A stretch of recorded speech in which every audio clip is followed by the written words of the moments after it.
Bonjour et bienvenue dans notre émission Regard de dirigeants, une émission coproduite par Mediastart et Le Figaro. Aujourd'hui, nous recevons Mounir Rejdal. Donc bonjour Mounir et merci d'être venu. Et merci pour l'invitation.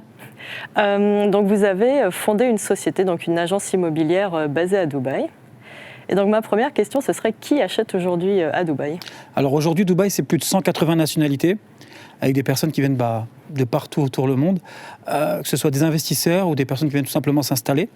Post-pandémie, on voit une augmentation des personnes qui viennent s'installer et non investir. On est sur un ratio de 40% pour les expatriés et 60% pour les investisseurs aujourd'hui. Dans les investisseurs, on va retrouver différents cas de figure. On va retrouver les personnes qui vont rechercher un rendement, puisque Dubaï, depuis mai 2022, est la ville la plus rentable du monde. Des personnes qui vont rechercher des opérations achat-revente, mais également des personnes qui vont rechercher de la sécurité, du confort de vie, changer de cadre de vie, fuir ce qui se passe ou ce qui ne se passe pas justement dans leur pays, trouver un nouveau départ. Donc aujourd'hui, on est vraiment là-dedans. Et Dubaï, en tout cas, s'était distingué il y a quelques années donc par les conditions qu'elle offrait aux entrepreneurs.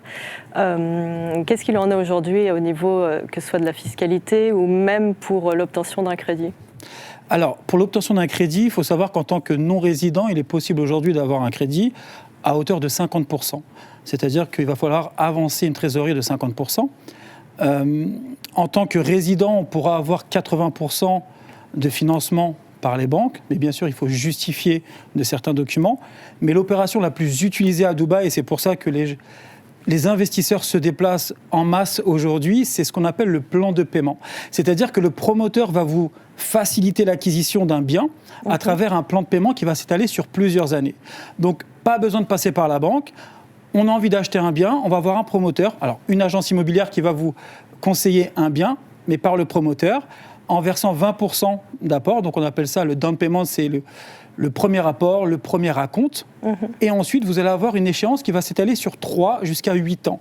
Alors on est loin du crédit de 20 à 25 ans. Bien sûr, il faut de la trésorerie, je le répète. Mais par contre, ça vous évite les fiches de paye, l'avis d'imposition, les garants, enfin toute la complexité. Et en plus de ça, à taux zéro. Justement, vous parlez de conseils, donc vers quel bien est-ce qu'ils se tournent aujourd'hui les personnes qui soit arrivent à Dubaï ou les investisseurs ?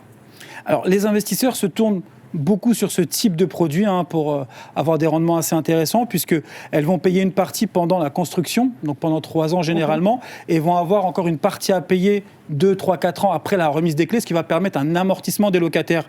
Donc si on est sur un bien à 200, 250 000 euros par exemple, on va avoir un amortissement des locataires. Donc on a des rendements aujourd'hui sur Dubaï qui tournent aux alentours des 6-7% net, ce qui est très bien comparé à ce qui se fait autour du monde. On peut le voir par exemple à Paris, on est sur du 3-4% brut. Bon, bien sûr, on peut faire des très belles opérations à Paris. Il faut bien s'informer, bien se former. Ça, je le répète souvent, sur ma chaîne YouTube d'ailleurs. Mais aujourd'hui, les plans de paiement, c'est ce qui fonctionne vraiment.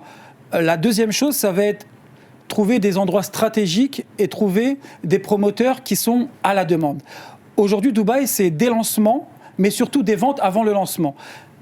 Si, admettons, vous souhaitez investir dans un quartier, donc par exemple autour du Burj Khalifa, qui s'appelle Downtown, s'il y a un lancement, très souvent, le building, donc le bâtiment, va être vendu avant même le lancement, puisqu'aujourd'hui, on ne peut plus booker un appartement, il faut qu'on fasse une expression d'intérêt pour pouvoir avoir la chance de se positionner sur un bien. La demande est très forte, donc bien sûr, beaucoup de gens disent qu'il y a beaucoup d'offres, il y a beaucoup de buildings qui se construisent, mais heureusement, puisqu'on voit bien toutes ces personnes qui se déplacent du monde entier. 2021, on avait une vision, vous savez, sur le plan de Dubaï 2040, avec une idée de doubler la population, de passer de 3 millions à 6 millions. Si on fait le ratio, on est sur du 150 000 personnes par an. Aujourd'hui, on est à plus de 200 000 personnes par an, avec l'arrivée des Russes, des Ukrainiens, l'arrivée des Syriens, des Turcs, des Européens. Vraiment, les gens arrivent du monde entier. Et justement, vous évoquez Dubaï 2040, donc ce grand plan d'urbanisme qui a été mis en place où Dubaï se tourne vers l'écologie. Dubaï, de manière générale, a toujours été en constante évolution. À quoi est-ce qu'ils peuvent s'attendre les acheteurs dans quelques années ? Alors, déjà, avant de répondre à cette question, j'aimerais quand même mettre la parenthèse sur la vision. La vision du dirigeant de Dubaï qui s'appelle le Cheikh Mohammed bin Rachid Al Maktoum, qui est pour moi sûrement le plus grand visionnaire du monde. Ce qu'il a réalisé à Dubaï, personne n'a pu le réaliser dans toute l'histoire du monde aujourd'hui. En moins de 50 ans, ce qui a été fait en réalisant le centre commercial le plus grand du monde, la tour la plus haute du monde, les infrastructures, la sécurité et tout ça, déjà c'est quelque chose vraiment d'assez impressionnant. Et donc, moi en tout cas en tant qu'entrepreneur, quand je vois que cette personne arrive à réaliser, ça me motive à y aller. Donc pour répondre à votre question, Dubaï aujourd'hui, sur Dubaï 2040, c'est un réaménagement urbain qui est en train de se faire. C'est un plan écologique avec 55% d'espace vert. Oui. On a beaucoup entendu Dubaï dire que la pollution est très forte. Bien sûr, on ne peut pas être parfait partout. On est numéro 1 sur la sécurité. Sur la pollution, on ne l'est pas. Par contre, le Shir, quand il met quelque chose en place, il ne le met pas à moitié. C'est où il veut être le numéro 1 ou rien du tout. Jamais deuxième, jamais troisième. Il met les moyens pour, mais surtout, c'est un visionnaire, et même quand il n'avait pas les moyens, on a pu le voir, pendant la construction du Burj Khalifa, d'ailleurs qui s'appelait le Burj Dubaï à la base, il n'avait plus de solution, il a dû faire appel justement à l'Émirat qui est juste à côté, donc à Abu Dhabi, pour pouvoir finir le Burj Khalifa. Donc il est très bien entouré, c'est un visionnaire, c'est un entrepreneur, et je pense sûrement un des meilleurs mondiaux, et moi ça me plaît en tout cas de poursuivre une idée comme la sienne. Et donc vous parlez justement de tout ce qui est entrepris et de cette vision à long terme. Le marché de l'emploi aussi a énormément évolué. Donc il a instauré une semaine même de 4 jours pour les fonctionnaires. Il y a même un système de chômage, il me semble, qui a été mis en place. Donc ça aussi, c'est beaucoup de choses qui changent.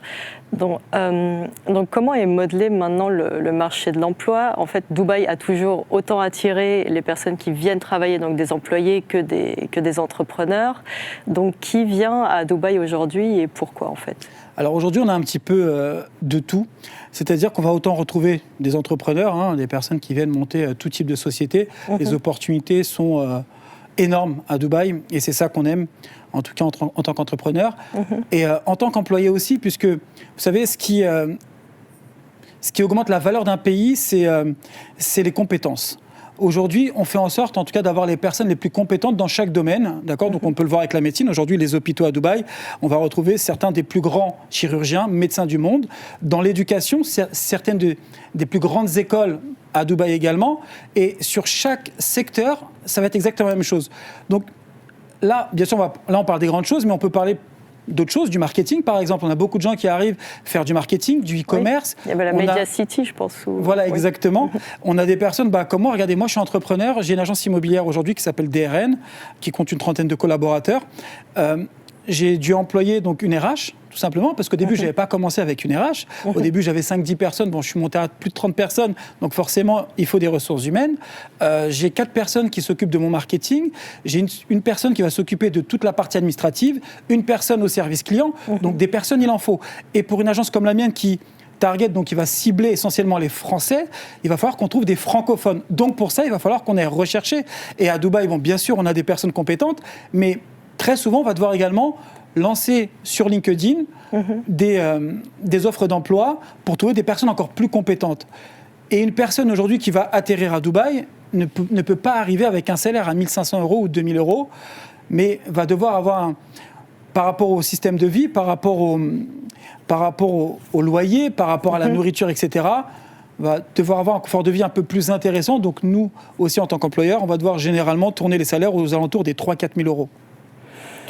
En tout cas, merci beaucoup Mounir de nous avoir présenté votre agence DRN Real Estate et merci à vous de nous avoir suivis dans cette émission que vous pouvez retrouver dans la rubrique Regard de dirigeant sur lefigaro.fr. À très bientôt.